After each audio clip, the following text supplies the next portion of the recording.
ఇంత తీవ్రమైన ఆ ఒక్క రాజ్యసభ సీటు కక్కుర్తి పడకపోతే బీజేపీ పార్టీకి వచ్చే నష్టం ఏంటి? ఇలాంటి చర్యలకు, అనైతిక చర్యలకు బీజేపీ పార్టీ పాల్పడతా ఉంది.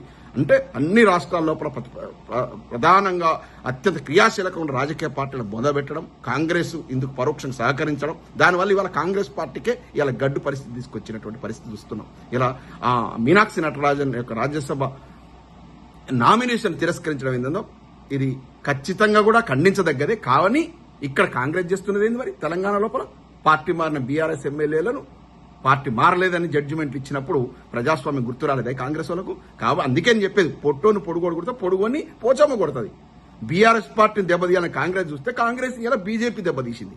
కాబట్టి ఏదైతేనేమి కాంగ్రెస్, బీజేపీ రెండు జాతీయ పార్టీలు ప్రజాస్వామ్యాన్ని తూట్లు పొడుస్తున్నాయి, కూని చేస్తున్నాయి, అపహాస్యం చేస్తున్నాయి. ఈ రెండు జాతీయ పార్టీలకు ఆల్టర్నేటివ్ గా ఒక ఇంతకుముందు గతంలో వచ్చినటువంటి యునైటెడ్ ఫ్రంట్, నేషనల్ ఫ్రంట్ లాంటి ప్రతిపక్ష ఈ యొక్క ప్రాంతీయ పార్టీల సమూహం వస్తే తప్ప ప్రజాస్వామ్యానికి మళ్ళీ ఒక నిర్వచనం అనేది మనం నిర్వచించుకునే పరిస్థితి ఉంటుంది. ప్రజాస్వామ్యం పోయింది. ఇలా ఎలక్షన్ ప్రాసెస్ మీద నమ్మకం పోతా ఉంది ఈ సంఘటన చూసిన తర్వాత.